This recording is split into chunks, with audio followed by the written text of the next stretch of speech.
Welcome to this presentation of Population at the Speed of Life, prepared specifically for Roane County. Since this is mainly a visual presentation, let's start with some eye candy. The East Tennessee region in 1950. Roane County with Hamblen, Kingston, and Rockwood highlighted. Fast forward to 2010, 60 years of growth at the speed of life. Hi, I am John Lamb, producer and presenter of Population at the Speed of Life. I am retired after almost 22 years as Blount County Director of Planning. I am also president of East Tennessee Quality Growth, or ETQG, covering the 16 counties shown on the map. East Tennessee Quality Growth is a 501c3 nonprofit organization with mission to promote regional and local dialogue along with regional cooperation and local action. This presentation is part of outreach by East Tennessee Quality Growth to Roane County. Understanding population growth and change is important for various undertakings, whether you are in government, a civic group, a nonprofit service organization, or a business. Making analysis vibrant and optimally useful requires more than just presenting data, tables, and graphs. It requires understanding the life dynamics underlying population growth and change, to glean insights from the past, to comprehend the present, and to imagine the future. It can lead to understanding of how we, from all walks of life and in the many roles we play in our community, fit into the dynamics of population growth and change. It also allows consideration of how the values we hold and apply in our lives and in our communities shape the population we and following generations are born into, live and age through, and exit when our time comes. Knowledge is important, but an informed imagination is more important than knowledge alone. My goal is to engage your imagination and inform it as we consider growth and change of our population over more than 170 years. Imagine Roane County. Population, growth, and change. The pattern of single-family residential development can provide a geographical context for the population growth trends to follow. Let's return briefly to the eye candy. Cue into the pattern of residential development in Roane County in 1950. Fast forward again to 2010. Roane County was part of a larger regional growth pattern surrounding the large city of Knoxville to the east. The growth pattern within the county showed gradation from the urban cores of Hamblen, Kingston, and Rockford to smaller places and suburban subdivisions and out to the less dense and more rural parts of the county. Of note was the area of population growth extending from the city of Oak Ridge along the boundary with Anderson County. In addition, the large DOE facilities and vacant land reserve extending across the boundary with Anderson County did not play a direct role in accommodating population growth. Using the most recent available census count in 2010, Roane County population numbered 54,181 people. The most recent census estimate showed a decrease of 799 people over 9 years. In answering the question of how did we get here, we must look at a trend over time. This was the trend of county population over 110 years, from shy of 23,000 in the year 1900, growing more than double to greater than 54,000 in the last population count in 2010. There were limited local data for analysis of population dynamics prior to about 1950, but a deeper resource of local data from 1950 onward. We thus clipped the graph to focus on population growth dynamics over 60 years. We will return to an important pre-1950 trend later. To understand the dynamics of growth, the difference in population between census counts provides a start.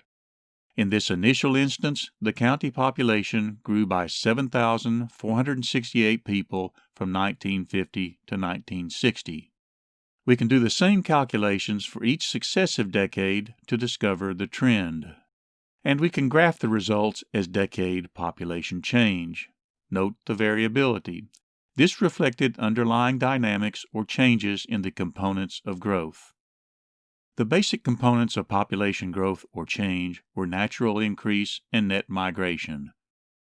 Natural increase was based on the subcomponents of births and deaths, with positive natural increase resulting from more babies being born than number of people dying, and negative natural increase resulting from more people dying than babies being born. For immediate analysis, summary figures for natural increase were used, reserving consideration of the subcomponents to later. Net migration was the difference between number of people moving into and moving out of the county. For analysis, accounted summary figures for net migration were used, since separate data on underlying flows of people moving into and out of the county were not readily available. We first consider natural increase. We return to the graph of population change shown earlier and add the component of natural increase. The trend was relatively smooth, with peak in the 1950s, followed by generally continuous decrease, eventually turning negative from 2000 to 2010.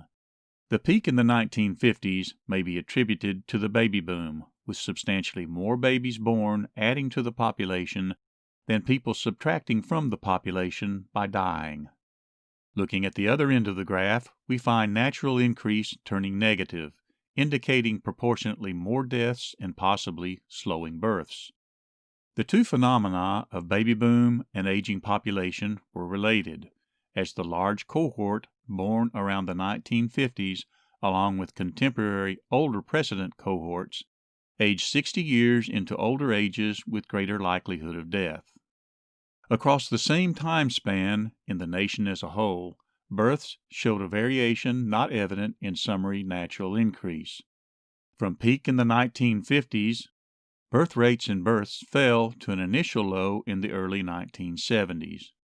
The large baby boom generation aged through peak fertile years in the late 1960s through the 70s and 80s and into the early 90s, resulting in more mothers and more babies even on a continued lower birth rate.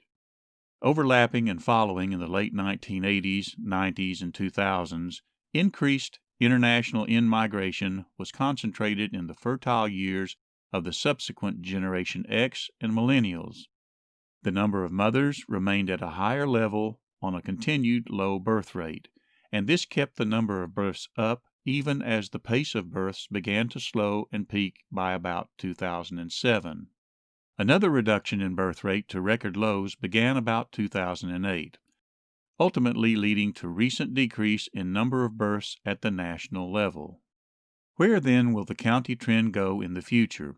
We reserve that discussion until later, so that we can turn our attention to the second main component of population change, net migration. Recall the graph of population change and natural increase. There were obvious gaps to be accounted. If we subtract natural increase from population growth, we can account for the differences as net migration. Added here in red, net migration was highly variable and accounted for much of the variation of population growth, particularly in the last 2 decades from 1990 to 2010. Net migration showed positive trend with more people moving into the county than moving out for 1950 to 60, 1970 to 80, and the last 2 decades from 1990 to 2010. Net migration showed negative trend with more people moving out of the county than moving in for 1960 to 70 and 1980 to 90. The swings up and down of net migration probably were related to underlying economic and employment shifts, such as opening or expansion or contraction or closing of large industrial plants, or variations of government funding for the large DOE facilities in the Oak Ridge Reservation. Tracking such shifts and variations was beyond the scope of this analysis. What resulted was a varied pattern of growth, with natural increase fueling growth from 1950 to 1960, supplemented by modest in-migration. For the decades 1960 to 70 and 1980 to 90, negative net migration or net out-migration resulted in negative growth or reduction in population. In contrast, substantial net in-migration fueled growth from 1970 to 80 and to a lesser extent the last 2 decades from 1990 to 2010. Of note was the trend to negative natural increase that pulled the trend of population growth downward from 2000 to 2010. Another underlying shift across the decades was notable. The small in-migration of the 1950s and the out-migration of the 60s were due in part to people moving out of rural areas, with agriculture reaching the end of a long-term decline as employment generator. In contrast, the substantial in-migration of the 1990s and 2000s was concentrated in the urban and suburban areas of the county, and included retirees coming from outside the county. So, what may the future of net migration look like? We can add that to the question we had before on the future of natural increase, and we can begin to find answers as we consider population estimates published by the U.S. Census Bureau each year, extending our analysis from 2010 to most recent estimates for 2019. Armed with this information, we can begin to imagine a near future. The variable trend of county growth continued from 2010 to 2019, decreasing from 2010 to 2015 and then increasing to 2019, resulting in an overall decrease in population. As before, we can calculate the differences between estimates to show population change for the 9 years of the sequence. Notice the fall and then rise of the trend. The pattern was highly influenced by variation in net migration, a continuation of migration as the dominant driver of population change identified for the previous decades. Now consider natural increase. In previous slides, analysis was limited to summary aggregate figures. The Census Bureau provided a 9-year trend of births and deaths to 2019, allowing us to consider the underlying components of natural increase directly. Consider first the number of babies born into the population each year. The overall trend showed a reduction in number of births. The number of deaths showed a different pattern, of general increase over the 9-year period. Graphing the two together provides a summary basis for calculating natural increase. Notice that in all years, deaths were substantially greater than births, resulting in negative natural increase, reducing population growth. Graphing the summary figures for natural increase shows a defined trend, downward and progressively more negative. This continued the long-term historical trend of decrease from 1950 to 2000 and continued the negative natural increase trend from 2000 to 2010. We can graph population change in the two components together to see a comparative trend over 9 years. This is so close to a full decade that you can almost imagine what the next 2020 census will show. I invite you to imagine a near future. If we assume that the last year of the sequence may be duplicated reasonably in the next year, we can sum components across the 10-year span and graph the result as an estimated projected full decade from 2010 to 2020. We then can add our graph from previous consideration of decade trends to allow recent and near future analysis. The trend of declining natural increase continues and goes deeper into the negative. Net migration continues the most recent trend downward. This results in a continuation of the trend downward to negative population change or population decrease. Let us challenge our imagination further and consider what a future beyond 2020 may look like. Natural increase will probably continue deeper into negative territory as the baby boom ages fully and deeper into senior years, resulting in more deaths, possibly along with a trend of lower births in the population as a whole. Hard to say where net migration will go. It may increase, it may trend relatively steady, or it may decrease consistent with the most recent trend. Whatever the trend of net migration, the trend of population change may continue to be negative in the future, with strong pull downward of negative natural increase. This probable dynamic is reflected in official projections published in 2019 by the University of Tennessee Center for Business and Economic Research. Thus, the county is projected to enter a phase of population decrease to the year 2070. In the following analysis of age characteristics of population, we will use generations as markers. This was the trend in U.S. births along with generations by birth year. The beginning and ending years of generations may not match other published ranges, but suffice for present purposes. Approximate generation age groups were used to fit graphics of population characteristics by age for 5-year cohorts in the graphs to follow. Thus, graphic portrayal will be off by a year or two for the actual beginning and ending birth years of most generations. However, year boundaries and spans for Generation Y, also called millennials, and the following Generation Z were still being debated at the time of producing this presentation. Note that the millennial generation in blue is shown as a 21-year span to the year 2000. Some argue that the span for the millennial generation should be closer to 16 years, bringing Generation Z about 5 years further into the graph. Some would limit the span of Generation Z to about 15 years, making the sequence of Generation X, Millennials, and Provisional Generation Z approximately the same spans. These provisional adjustments were introduced into the analysis to follow at appropriate points for the narrative.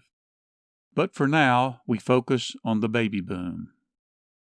Net migration was the dominant component defining recent trends in population growth or change.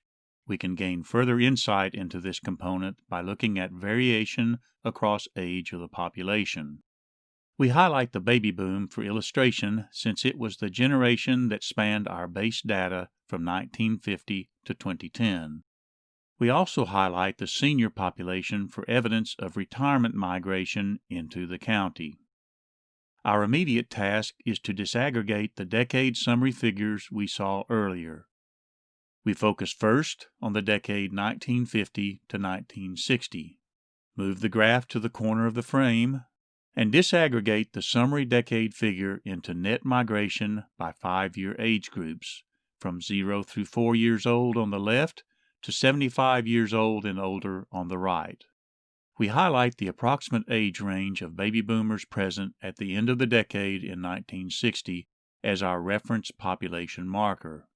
And we note the net migration pattern, keeping track of whether there was overall in-migration, shown predominantly above the zero axis, here by label up, or negative net in-migration, shown below the zero axis by label down when that occurred in subsequent decades.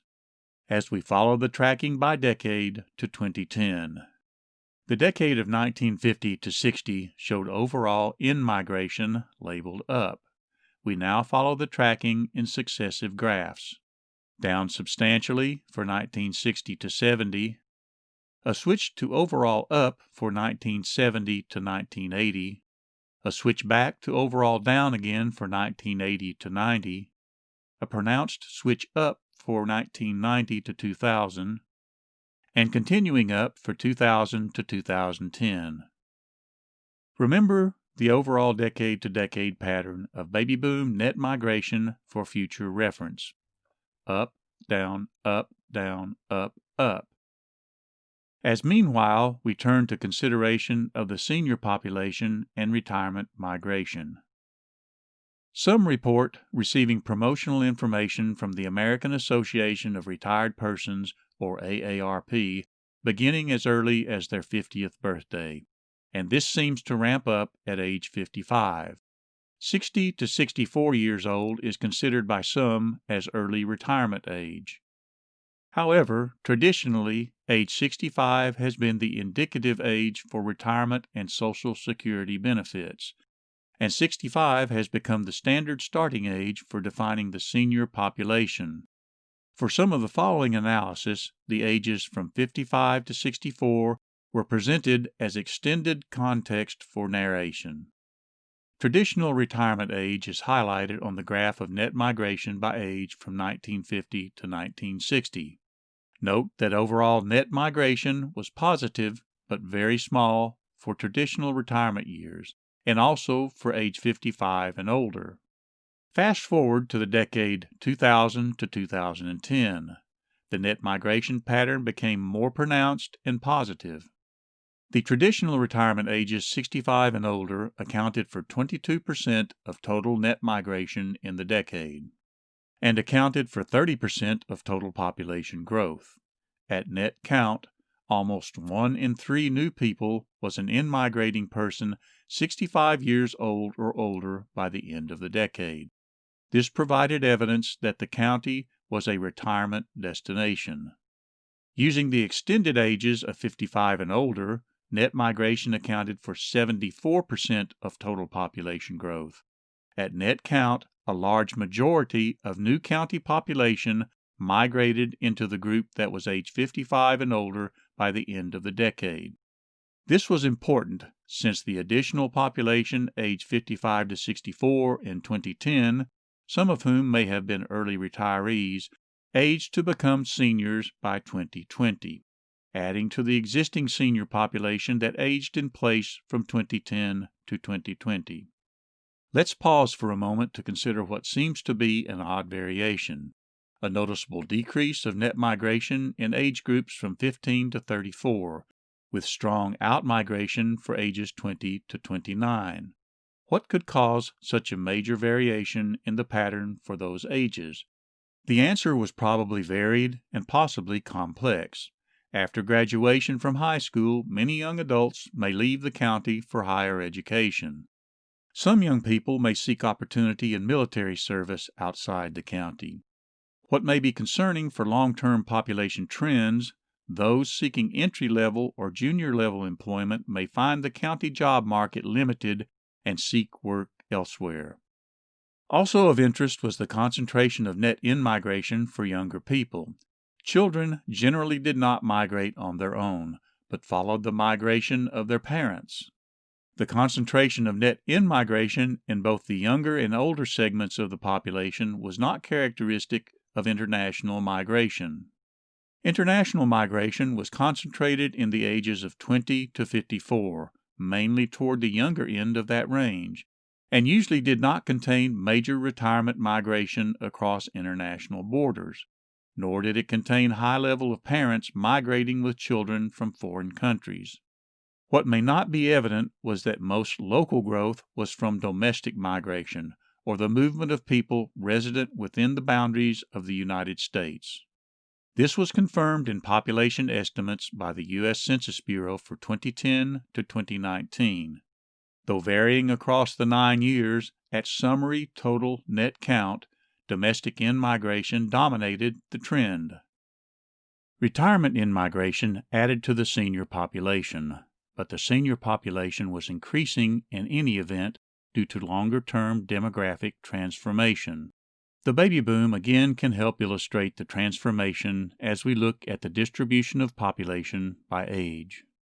Recall the population trend from 1950 to 2010. To see the transformation of population by age, we need to disaggregate total population each census year. We begin with 1950, disaggregating population by 5-year age groups from 0 through 4 years on the left to 85 years old and older on the right. Note that the distribution of population by age looked like a flattened pyramid, rotated and laid on its side, with a large young base and a small old apex. Remember this shape for comparisons later.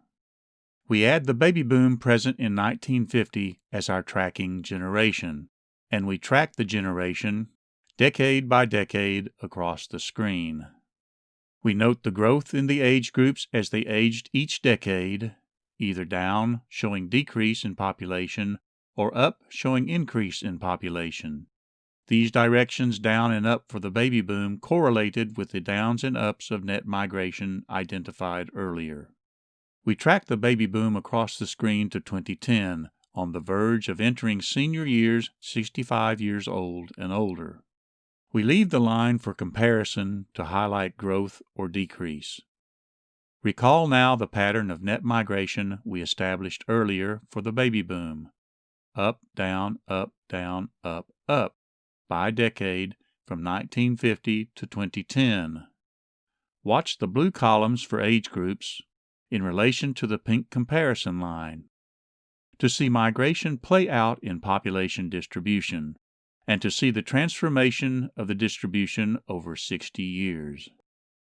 We begin with 1950, with net in-migration resulting in a shift up for baby boom population by 1960, followed by the sequence of down to 1970, up to 1980, down to 1990, up to 2000, and up again to 2010 as the baby boom reached the verge of entering senior years. Note the overall shape of the distribution, with substantial population clustered at the older end of the graph. This was very different from the starting pyramid shape in 1950 and was due in part to net in-migration, especially for the last 2 decades. The population transitioned to an older distribution even before the baby boom entered senior years.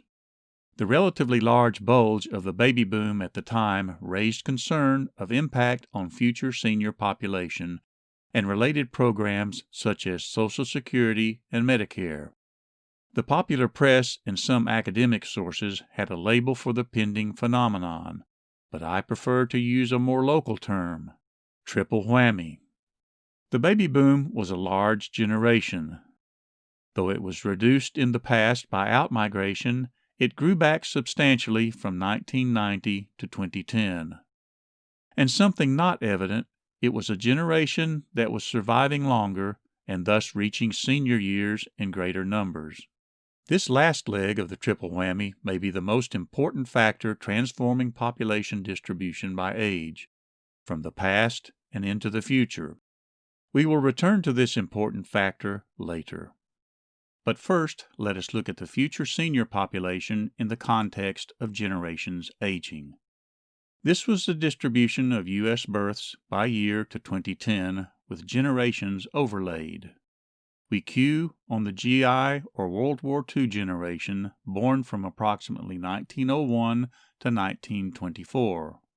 And flip the generation sequence as overlay onto the 2010 population distribution by age.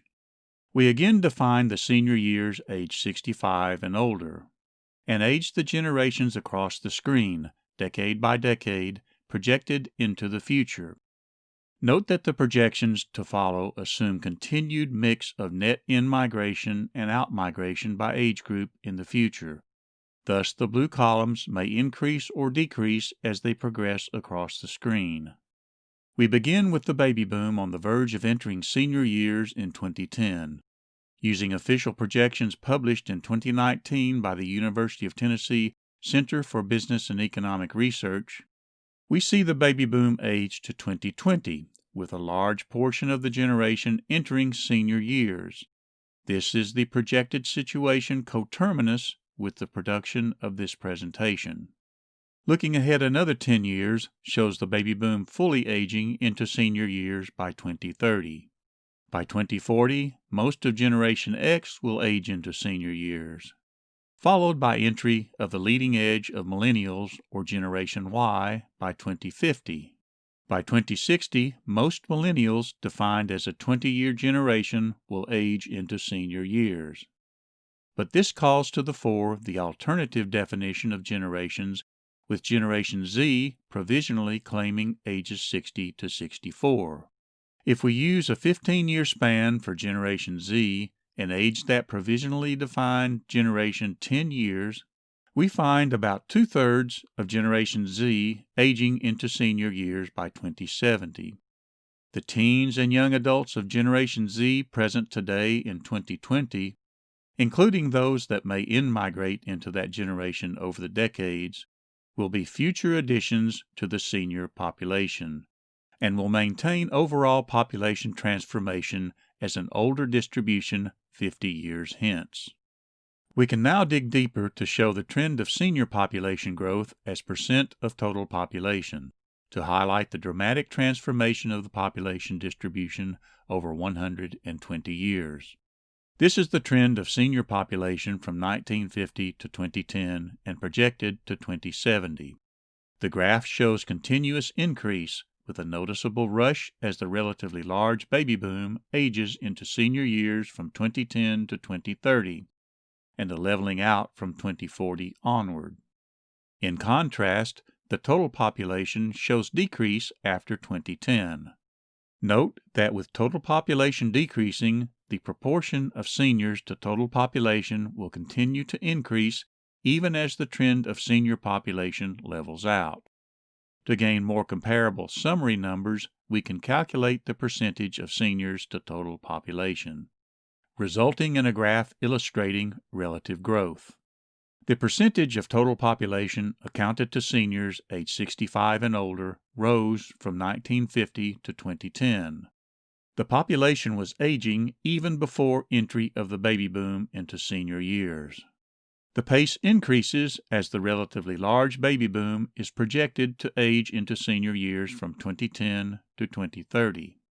As noted before, the decrease in total population, even as senior population peaks and levels out, results in a continued rise in the proportion of seniors. Focus on the 32.79% of total population in 2070. As this relates to the projected population distribution in senior years by 2070. Ask yourself if this percent will decrease in the future, if total population and younger generations continue to decrease or level out in future decades. The percent of population accounted in senior years probably will not decrease much, if any. The distribution of the population at the time will have momentum to maintain a high percent of senior population well into the future. This leads to an important conclusion. The present baby boom is just the leading edge of an enduring transformation in the age distribution of our population, and the transformation will span many subsequent generations, continuing a high percent of seniors to total population well past the turn of the next century. It is not, as the popular press labels the transformation, a tsunami. It is a persistent sea rise that will last for a long, long time.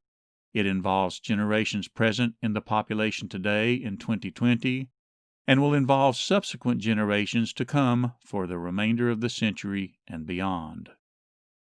Let us pause for a recap of what we learned and imagined to this point. We established a continuous population trend from 1900 to 2010 and projected to 2070.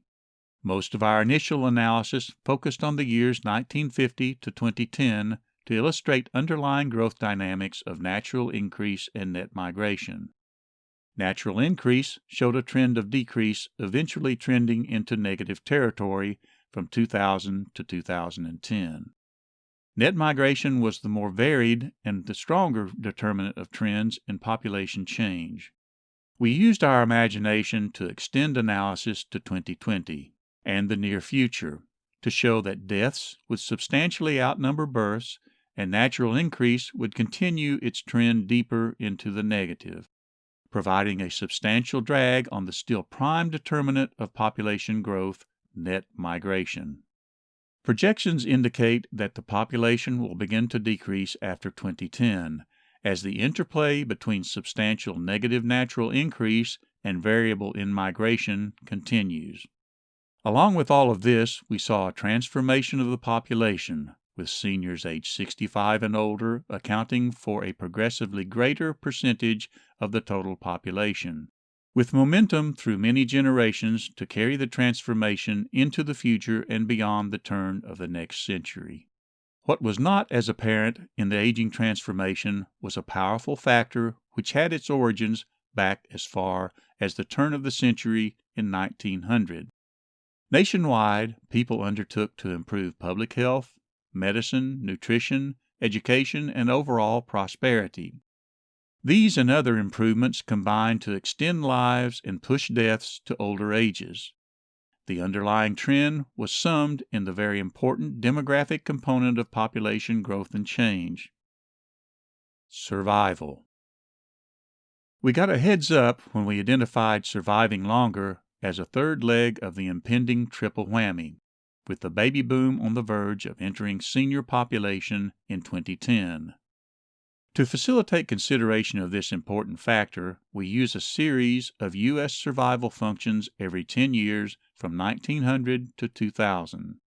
The graph portrays expected survival of a cohort born in a given year, here 1900, assuming the death rates by age at the time. In reading the graph, the numbers reflect percent of total population expected to survive by year of age. As example, in 1900, you would expect 80% of the babies born would survive to age 5. That means that you would expect 1 in 5, or 20%, of babies born in 1900 to die before age 5. The graph is essentially the inverse of the death rate. As the graphs progress decade by decade in following frames, the movement of the graph line will go up, though some may perceive a bulge progressing to the upper right. In any event, the movement tracks a continuous improvement of survival over 100 years.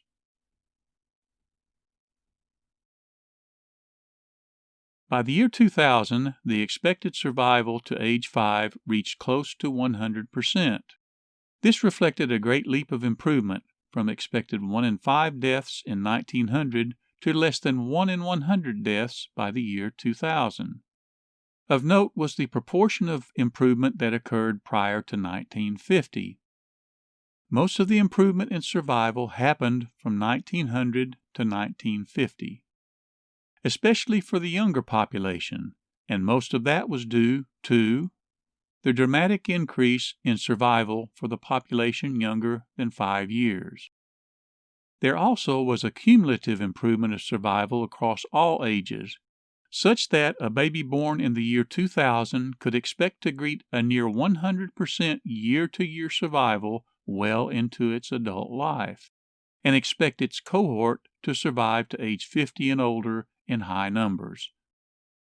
Survival is a powerful concept in considering population dynamics, but most people do not think in terms of demographic survival, tending to think more in terms of how long will I live. Period life expectancy at birth is a computed measure of average length of life for a cohort in a given birth year, assuming mortality or death rates by age in that year. Life expectancy showed considerable improvement from 1900 to present. We will turn to that in a moment. But first, life expectancy as a single measure allows us to highlight some important differences that have underlain aggregate data presented up to this point. We focus on more recent trends from about 1970 to 2010. There was substantial difference in life expectancy between white and black segments of our population, showing a narrowing over time, but with the white population living on average about 4 more years than the black population in 2010. In contrast, Hispanic and Asian Americans lived on average about 3 and 6 years more than the white population, and thus 7 and 10 years more than the black population. Another important difference was between male and female. Females had a longer life expectancy than males. This was true for both white and black segments of the population, with white and black females outliving both white and black males. Calculating life expectancy at age 40 for men and women and correlating with income shows that higher income women outlived lower income women and consistently outlived men at all paired income levels. The variations were substantial, with a difference of 10.1 years in life expectancy between high and low income women, and a difference of 14.6 years between high and low income men. Income also had differential effect over time, with improvement in overall life expectancy led more by improvement within the upper income population, and the lower income population neither showing improvement nor adding to aggregate life expectancy. We now turn again to the aggregate. Over 109 years, from 1900 to 2009, life expectancy at birth improved substantially with addition of more than 30 years of expected life. We got to this point in 2 distinct jumps. First, a relatively rapid improvement with much variation to about 1950. Second, a pivot to slower improvement with less variation off the trend line. This was consistent with the trends we saw earlier in survival, pre-1950 to post-1950. The trend had momentum to more recent times with some variation.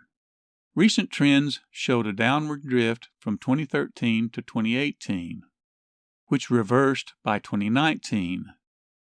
But just as the flu epidemic in 1918 temporarily affected life expectancy at the time, so may the present epidemic of COVID-19 also cause a temporary variation through increased deaths.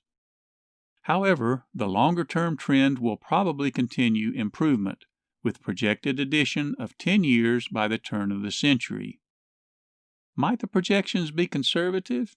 Can the future hold more? Some note that ancient text describes the present situation fairly, with range of expected life from 70 to 80 years. However, other ancient text provides a different perspective, with ideal of 100 years or more for expected life. Assuming successful breakthroughs in medicine and aging research in the near future, we may be on the cusp of that ideal. And some speculate that many in the youngest generations present and being born today may routinely live to 100 or even 120 years old. Not only would this maintain the transformation of our aging population, but also may intensify it in the future. To this point, we have focused on the interrelated dynamics or mechanics of population growth. I want to switch gears now and focus on other less obvious factors. Imagine values and purpose as important underlying factors driving population growth, particularly the value of health. Health is important in sustaining survival and lifespan, and is thus important in the life dynamic of population growth. Health is a central value and may be broadly defined. The profession of public health often refers to an aspirational definition that dates back more than 70 years. Health is a state of complete physical, mental, and social well-being, and not merely the absence of disease or infirmity. The profession of city and county planning also incorporates health as part of its purpose, exemplified in the purposes of the general plan defined in Tennessee state legislation dating back almost 100 years, to best promote the health, safety, morals, order, convenience, prosperity, and welfare, often shortened to health, safety, and welfare. Welfare was an old term that developed different meaning over time.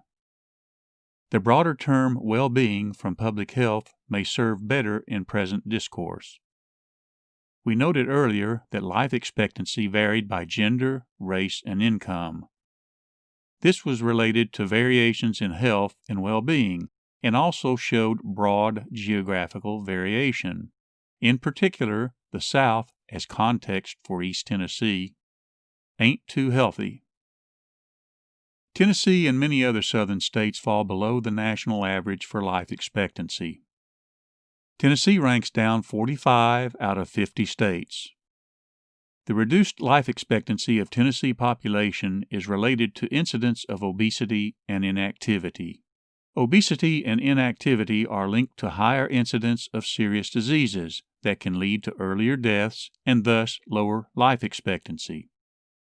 The incidence of obesity in Tennessee showed a dramatic shift over the years, being less than 10% of the population in 1985, jumping to greater than 30% by 2010. Some call this an epidemic that is adversely affecting the health of a large portion of the population.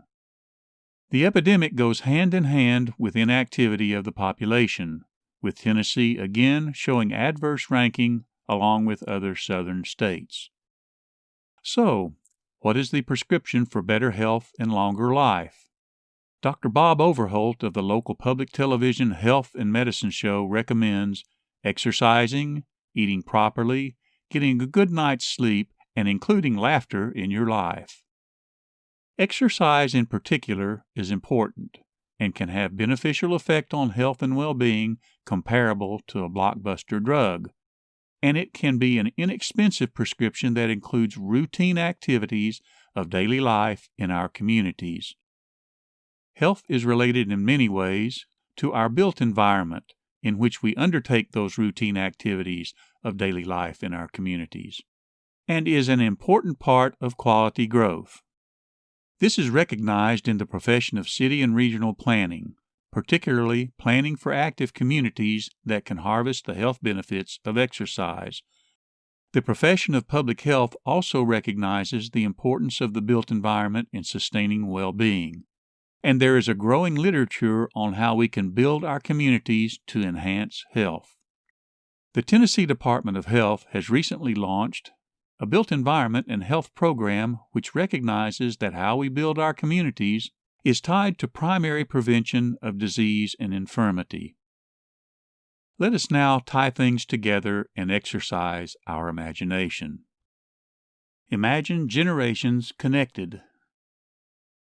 With each older generation improving well-being and survival, and improved well-being and survival progressively greeting each new generation. We start with the survival curve for 1900 and overlay generations of interest at the time. The unnamed 3 predecessor generations span ages in which they would have impact on the health and well-being of their contemporary and future population. The named lost generation was too young to have much impact at the time, but would come of age during World War I to take their literary moniker and impact in the next century.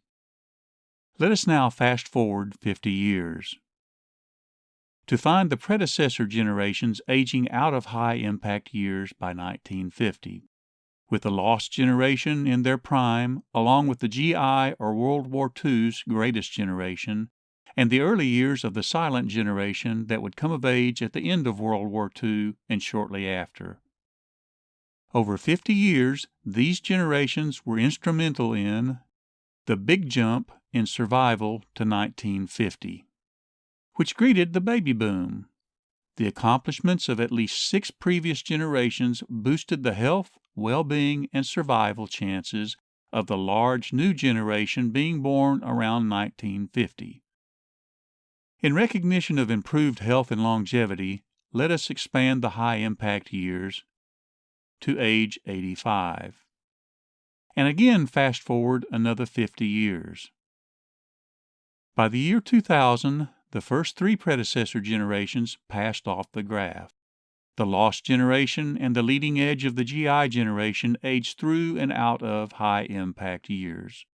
The silent generation, the baby boom, and Generation X aged into their prime high-impact years. These generations built on the improvements from previous generations and improved by another 50-year increment the health and well-being and survival of the population.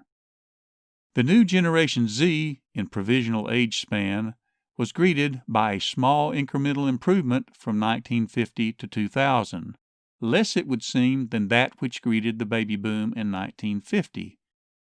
However, the full story was the cumulative effect over 100 years, which improved well-being and survival such that almost all of Generation Z survived to age 5, and faced much improved expected survival well into future old age. Let us again recognize the improvement in health and longevity, and expand the high-impact years to age 90. And let's project to get more recent, to 2020, coterminous with the production of this presentation. We can add the provisional adjustments to Generations Z and Y or Millennials and show a new generation that some are calling Alpha. In recognition of recent activism that focuses on the awareness of youth for their own well-being and probable improvements in survival and longevity at older ages, we can expand the years of impact to encompass ages 15 to 95 and include much of Generation Z, Millennials or Generation Y, and Generation X, the baby boom and the silent generation, all of whom stand to improve their own well-being and the well-being of generations to come. We can get a sense of the generational relationship by overlaying the first generations present 120 years prior in 1900. In relation to the baby boom, the links between health and well-being and improvement to survival spanned at least 7 generations. This may challenge our thinking to consider a much expanded time horizon for contemplating our important work at hand. We are the first generation of more generations. Just as our predecessor generations improved our well-being, so we have the potential to improve the well-being of our 7-generation span. Our goals need not be limited to ourselves, our children, and grandchildren. Our goals may rightly consider even our great-great-great-great-grandchildren. What we do today, what we build today, can outlive us by many generations. On a more personal note, the baby child, more likely the grandchild, and more likely still the great-grandchild you hold today, may live to hold your great-great-great-great-grandchildren, your 7-generation future. I invite you to imagine that this is our quest: health, safety, well-being, survival, quality growth, both of a healthy population and of a healthy built environment to support that population. And our communities will be better for this, for us, and following generations, to live long and prosper, and be well. Imagine that.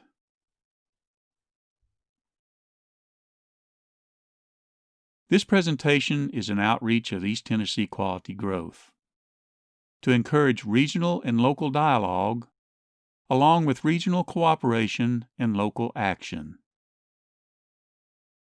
Thank you for imagining with me.